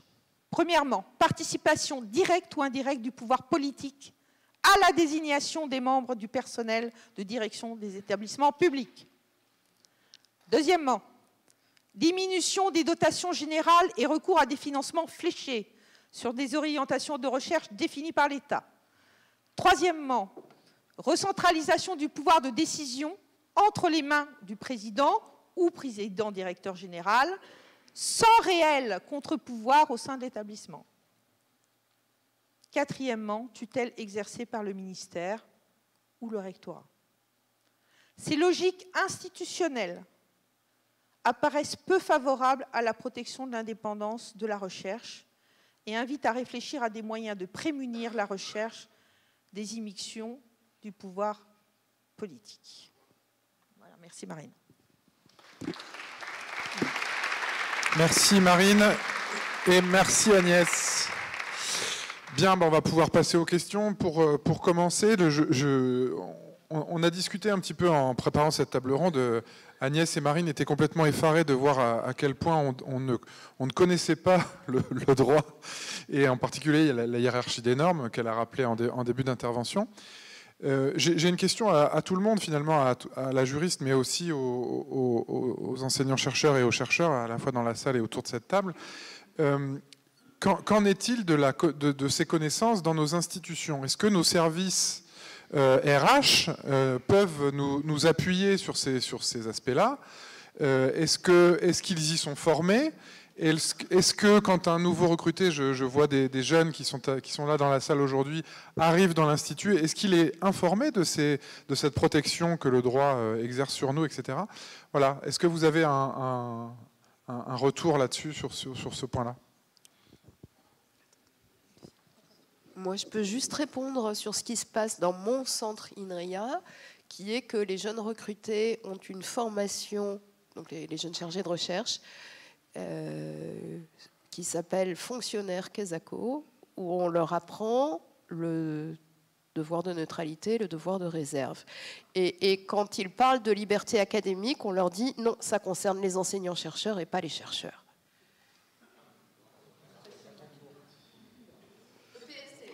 Oui, c'est ça, c'est une question de statut. Moi, c'est une question, la question que tu poses, j'ai envie de la poser à tout le monde ici. On a tous les différents domaines. Est-ce que quand vous êtes entré dans vos carrières, on vous a rappelé ce qu'on vous a rappelé sur les libertés académiques, sur le droit d'expression je vois des têtes qui disent non. Je ne sais pas s'il y en a qui disent oui. Non, voilà, ok. Moi, c'est plutôt non, et moi j'ai quand même plutôt le sentiment qu'on veut justement pas nous expliquer qu'on est libre. Alors, non, mais comme on a, un panel assez large ici, c'est vrai que c'est intéressant de voir les réactions, parce qu'évidemment, pour les juristes, il y a des évidences la Constitution, enfin juste la Constitution, vous voyez, c'est la base pour nous, surtout quand on fait du droit public. Donc, l'expérience qu'on a, moi je suis dans un laboratoire lien, ce que tu as rappelé, une UMR-CNRS, où on a une unité, c'est-à-dire on a les différents labels des instituts CNRS, INSU, INE et puis NSHS. Et donc on a 75% plus haut sur les sciences du vivant, et puis 25% SHS globalement. Et donc je suis confrontée, confrontée c'est un grand mot, mais enfin c'est une richesse énorme, mais je suis toujours impressionnée du fait que le droit... Le droit, c'est au quotidien. Enfin, vous faites du droit tous les jours. Je veux dire, c'est pas un truc d'initié. Ah, il y a quelqu'un qui veut s'exprimer. Et donc, je suis toujours un peu impressionnée que, effectivement, il n'y a pas de contact ou de réflexe à parfois se défendre ou se positionner par rapport à certaines attaques qui peuvent intervenir dans le monde du travail. Hein. Et en droit du travail, il y a aussi des instruments de protection. On va passer aux questions. Hein. Je vois qu'il y a plein de mains qui se lèvent. Donc, je vous propose qu'on fasse comme tout à l'heure. On les prend 3 par 3. Et puis, on propose à nos invités de répondre. Et ensuite, on fait tourner. Juste pour rebondir, moi, je connais ces libertés académiques garanties par la Constitution, par les organisations syndicales qui les connaissent et qui les transmettent et qui sont vocales. Alors, ça ne fait pas tout. Ça ne fait pas le rôle de l'institution. Mais en tout cas, moi, c'est comme ça que j'en ai entendu parler. Merci. Johanna Siméon-Germano, je suis membre du CA et politiste. Bon, je voulais remercier Agnès et la lecture du papier de Marine, parce que c'est paradoxalement les juristes et les politistes qui sont les moins naïfs dans le rapport au droit, alors qu'il y a chez nous, fonctionnaires au sens large, bons élèves, bonnes élèves, une façon de vouloir bien obéir à la norme, mais très souvent la norme telle qu'elle est énoncée par des responsables, pas toujours très bien formés. C'est vrai pour les libertés académiques, et on est très vite renvoyé à la question du devoir de réserve et à la neutralité. Alors peut-être un peu moins à l'origine chez les PU, parce que chez les PU c'était identitaire, la décision du Conseil constitutionnel de 84, mais ils ne savaient pas toujours qu'elle avait été étendue aux maîtres de conf en 2004 et aux établissements également, et donc c'est bien de la faire partager aux autres aussi. C'est vrai aussi sur un certain nombre de régulations de la recherche. Vous pouvez tomber sur des responsables gestion des données, fonctionnaires sécurité dans votre université, qui par exemple vont appliquer au SHS les protocoles de protection des enquêtés relevant plutôt du domaine des sciences du vivant ou de la biologie, en mélangeant complètement les règles qui s'appliquent à la recherche biomédicale et ce qui doit s'appliquer, et avec là encore un sentiment d'autorité chez les responsables de tout ça, qui construisent leur carrière sur véritablement une responsabilité, un domaine de savoir, et parfois il ne faut pas se laisser faire et se souvenir qu'on n'est pas là que pour obéir, mais pour produire de la connaissance, et être capable de leur dire non, je me permets de vous faire remarquer que ce n'est pas cette interprétation qui obligatoirement doit prévaloir.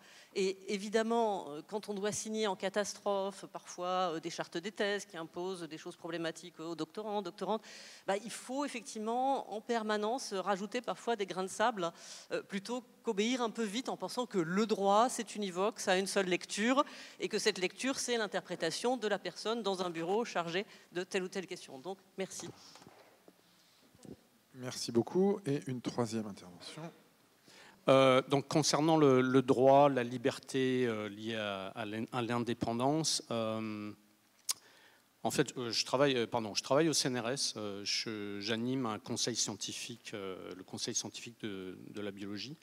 Et en fait, je m'aperçois que les conseils scientifiques, ils sont purement consultatifs.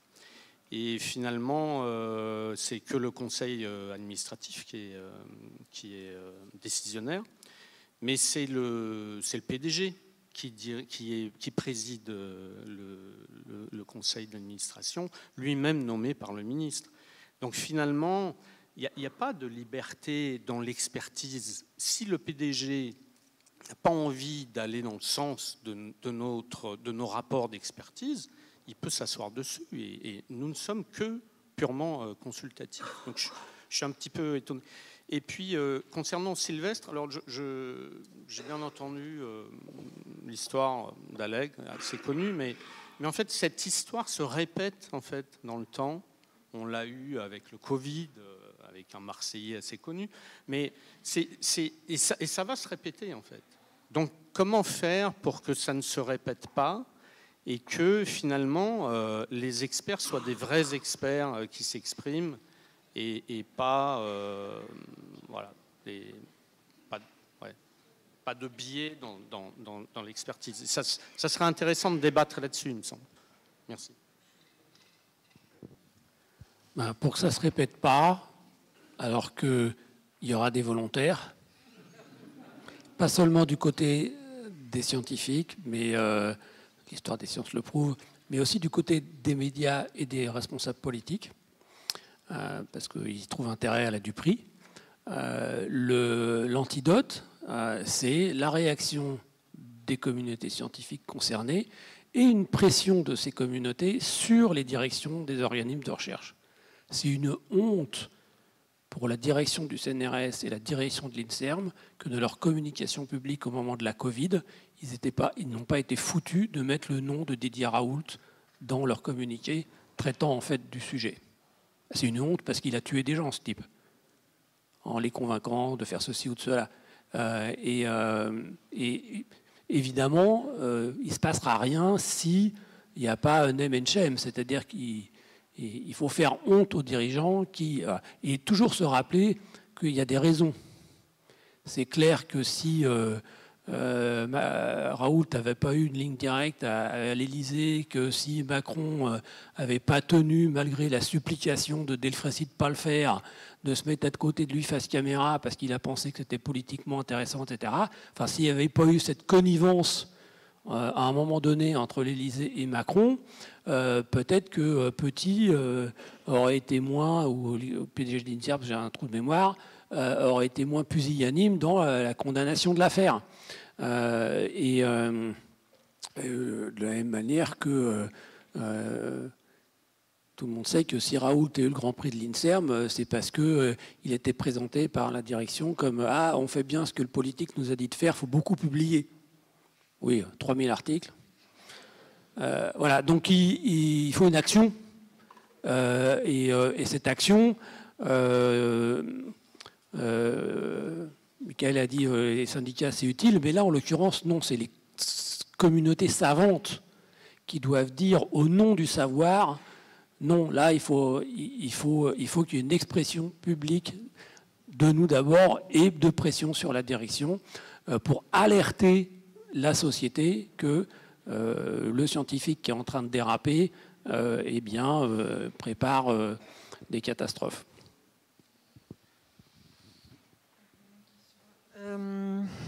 Alors, moi je suis assez frappée, mais moi je suis universitaire, université. Nous à l'université, je ne sais pas, il y a des universitaires ici, mais nous, voilà, tous décident, effectivement, on a un conseil scientifique, un conseil d'administration, mais tout le monde est élu. Donc on a un système électif, délibératif, transparent, dans nos universités, je parle, dans nos universités, je ne parle pas du CNRS. Et donc je suis frappée, parce que mon laboratoire est sans CNRS, on a une double tutelle, du fonctionnement du CNRS où les personnes sont nommées. Et c'est un système complètement différent de fonctionnement, on est bien d'accord. Donc, le fait qu'il y ait un conseil et un conseil d'administration, ça, institutionnellement, ça tient la route, c'est partout comme ça, en soi, ça ne pose pas de problème. Là, ce que dit Marine, bon, évidemment, c'est l'évidence même, c'est que à partir du moment où on est dans ce qu'elle appelle, elle, des logiques institutionnelles, c'est-à-dire les institutions sont là pour garantir le respect, et notamment garantir le fait qu'on puisse accomplir nos missions. Et donc, pour accomplir nos missions, il faut le faire de manière indépendante. Il faut avoir les conditions pour le faire. Vous ne pouvez pas faire de la recherche si on vous met dans un placard, si vous êtes menacé de sanctions dès qu'il y a un résultat qui ne plaît pas, ou etc. Voilà. Donc dans l'IRD, à CNRS, au muséum aussi, il y a une nomination, il y a des gens du muséum ici sans doute, du président. Bon. Et ben, à l'université, c'est un système qui est quand même institutionnellement différent, puisqu'on élit notre président, et donc on a des mécanismes qui sont différents, puisqu'il y a une certaine façon de sanction par le vote. Donc ce qui est proposé ici, et elle dit le rôle, je conclus, parce que le rôle des sociétés savantes dans la proposition de l'agencement institutionnel, c'est de modifier, excusez-moi, mais de modifier le système institutionnel pour garantir. Parce qu'en l'état, ben, c'est les trous dans la raquette que vous évoquez. Donc, effectivement, il n'y a pas de garantie institutionnelle telle si vous avez dans un système de nomination par le politique. Enfin, je résume. Donc, il faut proposer. Le collège peut le faire. On est là pour trouver des solutions, Patrick. C'est ça le truc.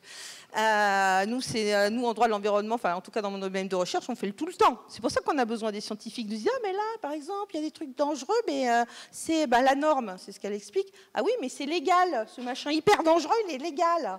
Donc, évidemment, nous, on propose, non, mais là, ça ne va pas. L'intérêt général, la Constitution nous dit qu'il faut protéger les citoyens. Donc, il faut réévaluer les normes, etc. Donc voilà, c'est comme ça que ça doit fonctionner. Et pour ça, il faudrait que tout communique. Alors je vais vous demander si vous voulez bien de faire des questions courtes, et je demanderai aussi aux intervenants de faire des réponses courtes pour qu'on puisse en prendre un maximum. Et par avance, je vous prie de nous excuser pour la coupe qu'on va devoir faire à un moment. Voilà. Oui. Léo. Oui, merci beaucoup. Alors, moi, je voulais répondre à Agnès. Oui, moi, j'ai une formation RH sur les libertés académiques à l'université Paul Valéry. Voilà. Et donc voilà. Et après, c'était une réaction à ce qu'a dit Laurence sur la question de la sensibilité du chercheur. Alors, c'est peut-être le lettreux qui parle, mais je trouve ça très intéressant de remettre ça en avant, parce qu'en fait, la sensibilité, c'est plutôt ce qui décrédibilise en général. On dit, ah, ben là, c'est encore des énervés, sensibilité, militantisme, et donc décrédibilisation, alors que précisément, l'avantage peut-être des mouvements militants, c'est qu'ils nous sensibilisent. Et ils nous disent, voilà, on va sensibiliser les gens à la cause écologique, et ça marche mieux de sensibiliser que de convaincre parfois. Enfin, on sensibilise mieux avec des sentiments. Mais le problème, c'est que l'éthos du chercheur, on en a parlé un peu ce matin, d'éthos de la recherche, quand on regarde dans les médias, le chercheur ou le scientifique est représenté comme quelqu'un de froid, c'est une sorte de Dexter ou d'expert Miami qui analyse les choses sans aucun sentiment. Et du coup, je trouve qu'on est un peu pris dans dès qu'on veut mettre un peu de sensibilité, on tombe dans le discrédit. Et un peu dans ce qui était dit dans la première intervention, dans on nous ôte toute responsabilité. Donc, je trouve un des enjeux peut-être, mais je vous pose la question, dans ce jeu entre sensibilité et responsabilité, comment retravailler même peut-être la parole du chercheur du côté du sensible aussi, pour contourner la question légale, droit, etc. Mais voilà, prendre les gens du côté de la sensibilité. Merci. Il y a une autre question au fond là-bas. Oui, rapidement, deux points qui sont en fait deux angles morts par rapport au titre de ce congrès. On a beaucoup parlé de liberté, d'indépendance, mais ce qui menace aujourd'hui la qualité, l'intégrité de la recherche, l'indépendance de cette recherche, c'est pas l'engagement de quelques chercheurs dans l'espace public, c'est l'emprise que peut avoir le politique ou les puissances privées sur les programmes de recherche, la production de savoir, etc. Et juste un point d'information, donc je vous invite à lire le rapport de la Commission nationale de déontologie auquel Laurence et moi-même avons participé, justement sur l'influence des acteurs privés, les nouvelles influences des acteurs privés sur la qualité et l'intégrité de la recherche. Ça, c'est un angle mort, on n'en parle pas. L'autre angle mort, c'est de quel engagement on parle. Finalement, qui est engagé et comment. Juste une anecdote et après je passerai à la question. Lorsque l'INRAE, le conseil scientifique de l'INRAE m'a demandé d'intervenir sur la question de l'engagement, la responsabilité, la liberté des chercheurs, j'ai alpagué Mauguin, le directeur, le PDG, excusez-moi, d'un certain nombre d'entre vous, pour lui dire que c'était lui qui était le plus politique de nous deux et que c'était lui qui devait être à ma place parce que c'était lui qui avait le plus de pouvoir, c'était lui qui se transmettait le plus d'influence et que d'une certaine manière, c'était lui qui représentait la plus grande menace sur la liberté et la responsabilité des scientifiques. Et maintenant, une question pour vous trois ou vous quatre. Dans une aventure qui est un peu similaire à celle que Laurence a évoquée, moi j'étais dans un groupe de travail de l'ANSES sur les additifs nitrés, il y a eu un scientifique qui n'était pas dans ce groupe de travail, je pourrais vous dire son nom si ça vous intéresse, qui est devenu d'une certaine manière un agent des forces du mal, on pourra dire, ici les charcutiers, qui, c'est pas si rigolo que ça, c'est 3000 morts par an quand même, 3000 morts par an de cancer colorectal, et cette personne, qui a reçu d'ailleurs les palmes académiques, enfin les palmes de l'INRAE pour service accompli, lui s'est engagé.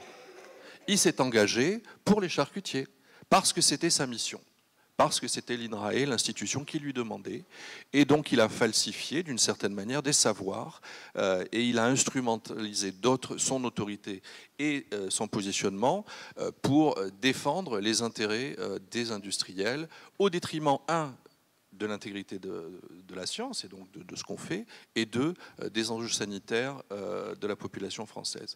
Et je suis sûr que vous avez rencontré des personnes comme ça au travers de vos expériences. Et ce qui est important aujourd'hui, c'est pas de parler de l'engagement de quelques scientifiques rebelles ou citoyens ou lanceurs d'alerte, c'est de parler de l'engagement de ces personnes-là qui sont pour le coup complètement irresponsables et qui sont en dehors de toute visibilité ou en tout cas scrutinity. Merci. Valérie, et puis je vous passe la parole. Oui, moi j'avais une question par rapport à la question précédente pour savoir si nous on est formés par rapport aux principes constitutionnels et aux droits et devoirs en fait des chercheurs. Je me posais la question de la formation des PDG des organismes opérateurs d'État de la recherche, parce qu'en fait, ce que j'ai entendu exprimer avec beaucoup de sincérité de la part de certains d'entre eux, c'est un devoir de protéger les chercheurs individus exposés à des contextes de tension et de crise.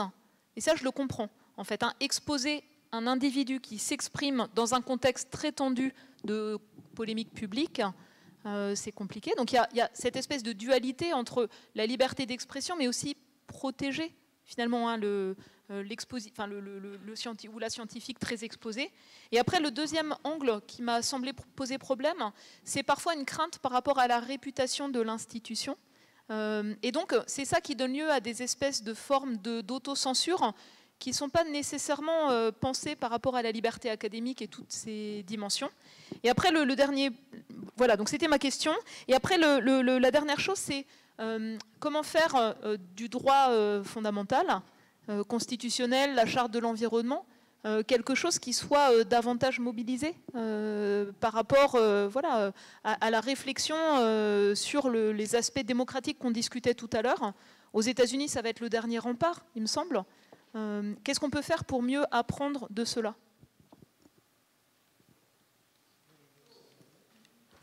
Bonjour, et moi je suis Colline, je suis une postdoc à Grenoble en géomorphologie. Et j'avais une question pour rebondir sur donc la responsabilité des chercheurs. Et le chercheur doit parler quand il est spécialiste. Et j'ai peut-être pas saisi toutes les nuances, mais j'étais un peu surprise parce que je trouve que ça balaye un peu le concept de la méthode scientifique. En fait, pour moi, ça nous met un peu dans des cases aussi, parce que je pense qu'aujourd'hui, il y a un peu une méconnaissance de la méthode scientifique, et que même si on n'est pas spécialiste d'un domaine, on peut, en se formant, en allant rencontrer les gens qui, eux, sont spécialistes, en dialoguant, et en lisant, si on applique la méthode scientifique, on peut quand même avoir un dialogue et une argumentation qui est construite et qui s'entend. Et moi, je pense notamment à plein de scientifiques en rébellion qui, eux, ont eu le courage un peu de quitter leur zone de confort d'experts et d'aller un peu explorer d'autres domaines qui les passionnent, parce qu'ils jugeaient leurs recherches nocives, et aller du coup sur d'autres domaines et appliquer cette méthode scientifique-là, qui, à mon avis, peut nous permettre d'être audibles même si on n'est pas expert, parce que il va y avoir d'autres Claude Allègre, c'est sûr, et s'il n'y a pas les experts qu'il faut pour se lever derrière, il faut qu'on soit plus nombreux, quoi. Merci. Autour de la table, est-ce que vous voulez réagir à ces points ?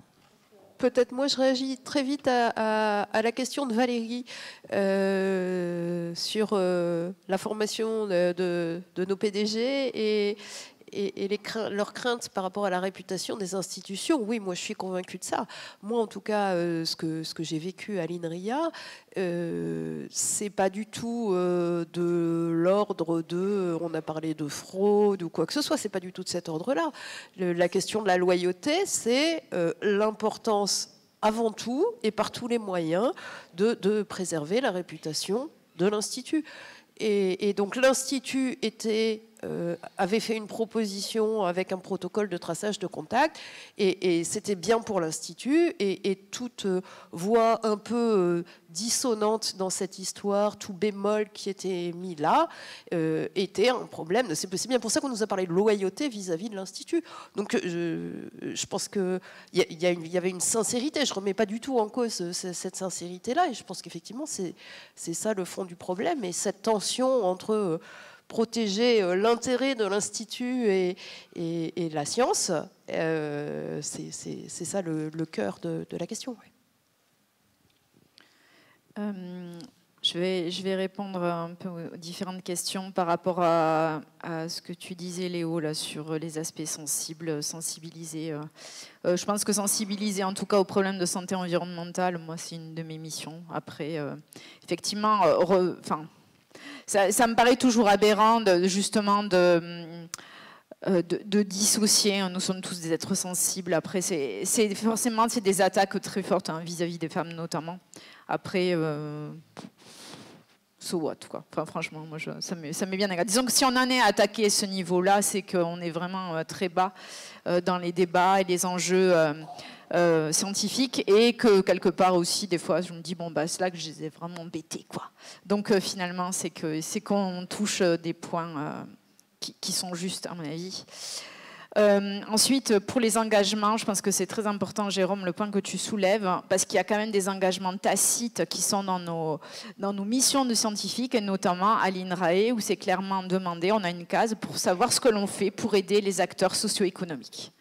Et pour le cas de la charcuterie, c'était clairement, moi j'ai bossé sur cette thématique-là, il fallait aider les charcutiers. Si les nitrites c'est cancérigène, comment on peut sauver la filière? Mais en fait, quand on travaille sur le cancer colorectal, moi, ma mission en tant que telle, c'était pas de sauver la filière, mais par contre de sensibiliser la population aux problèmes que ça avait et à la nécessité de réglementer les nitrites.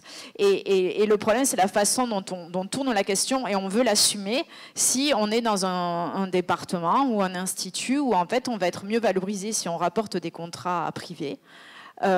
Pour les aider, plutôt que de faire des actions de prévention ou même d'aider le cirque à classer la charcuterie comme un cancérigène avéré. Donc voilà.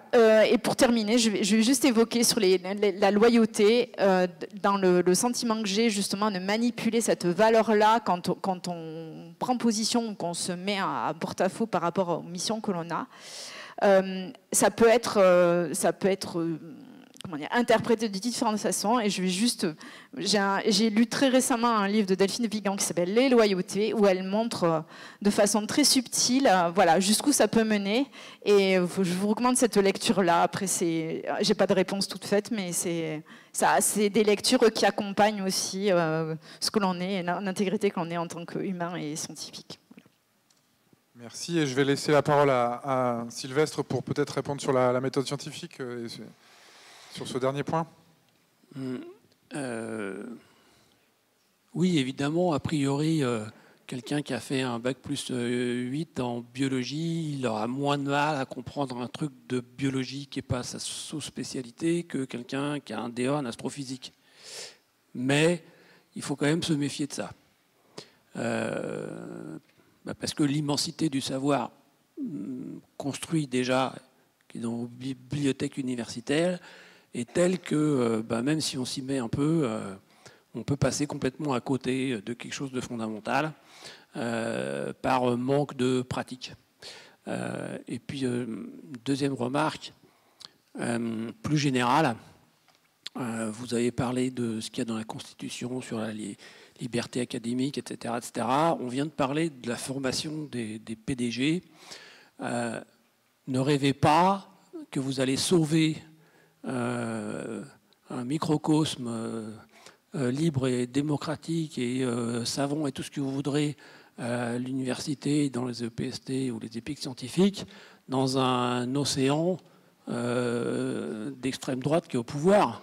Vos collègues américains sont en train de compter leurs abattis dans plein d'institutions, la NASA, etc.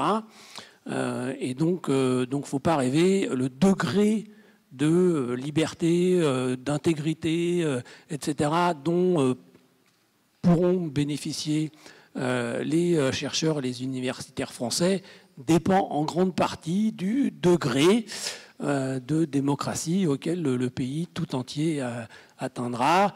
Je vous donne juste un exemple qui est très technique et scientifique, mais je ne vois pas qui d'autre pourrait avoir la légitimité que la présidente de la République ou l'Assemblée nationale de nommer le président de l'autorité de sûreté nucléaire. Si les Français décident de confier ces postes de magistrature suprême ou de députés à des gens corrompus, incompétents et par exemple d'extrême droite, j'ai une grande peur sur qui ils vont nommer comme président de l'autorité de sûreté nucléaire ou PDG d'une CNR, etc.